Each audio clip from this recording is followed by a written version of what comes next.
ஒரு குட்டி கதை ஒன்று சொல்கிறேன். ஒரு ஆட்டோக்காரர் ஒரு கர்ப்பிணி பெண்ணை ஆட்டோவில் ஏற்றிக்கிட்டு ஹாஸ்பிட்டலுக்கு போகிறாங்க. பெரிய மழை பெஞ்சிக்கிட்டு இருக்கு. அப்போ அவர்கிட்ட இருந்த அந்த கொடையை அந்த கர்ப்பிணி பெண்ணை கிட்ட கொடுத்துட்டு இதை எடுத்துக்கிட்டு போமா அப்படின்னு சொல்கிறாங்க. அப்போ அந்த பொண்ணு சொல்கிறாங்க, அண்ணா இது எப்படி நான் உங்ககிட்ட நான் திருப்பி கொடுக்கறது? அதுக்கு அந்த ஆட்டோக்காரர் சொல்கிறாரு, வேற யாருக்காவது தேவைப்படுறவங்களுக்கு கொடுத்துருமா அப்படின்னு சொல்லிட்டு அவர் போயிடுறார்.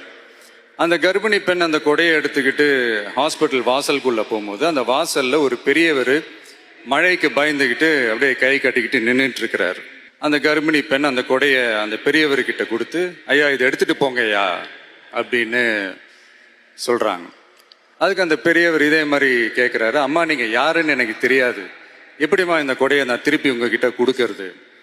அதுக்கு அந்த பொண்ணு சிரிச்சுக்கிட்டே சொல்றாங்க, வேற யாருக்காவது தேவைப்படுறவங்களுக்கு கொடுத்துருங்க ஐயா அப்படின்னு சொல்லிட்டு போயிடுறாங்க. உடனே அந்த பெரியவர் கொடையை எடுத்துக்கிட்டு பஸ் ஸ்டாப்புக்கு வராரு. பஸ் வருது, ஏறி போகும்போது அங்க பாக்குறாங்க ஒரு பூக்கார அம்மா பூவை வச்சுக்கிட்டு ஒரு அட்டையை இப்படி மழைக்காக பிடிச்சிக்கிட்டு உட்கார்ந்துட்டு இருக்கிறாங்க.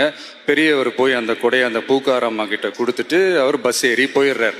பூக்காரமா அந்த கொடையை எடுத்துக்கிட்டு வீட்டுக்கிட்ட வரும்போது அங்கே ஒரு ஸ்கூல் படிக்கிற பொண்ணு பேக்கெல்லாம் மாட்டிக்கிட்டு மழையில ஓடி வர்றாங்க. அவங்க போய் அந்த ஸ்கூல் பொண்ணுக்கிட்ட கொடையை கொடுத்துட்டு, மழையில நனையாதம்மா இதை எடுத்துக்கிட்டு போங்க அப்படின்னு சொல்றாங்க. அந்த பொண்ணு தேங்க்ஸ் அப்படின்னு சொல்லிட்டு வீட்டுக்கிட்ட வரும்போது அந்த பொண்ணோட அப்பா பதட்டத்தோட வாசல்ல நின்றுட்டு இருக்கிறாரு. பொண்ணு மழையில நனைஞ்சுக்கிட்டு வரணுமே அப்படின்ட்டு.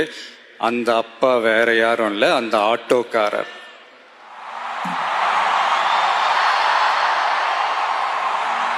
அந்த குடை அவர் கொடுத்த குடை. So the moral of the story is, முடிஞ்ச வரைக்கும் எல்லாருக்கும் சின்ன சின்னதா ஒரு நல்லது, சின்ன சின்னதா ஒரு ஹெல்ப்பு அது செஞ்சு இருந்து பாருங்க. லைஃப் ஒரு மாதிரி ஜாலியா இன்ட்ரெஸ்டிங்கா இருக்கும்.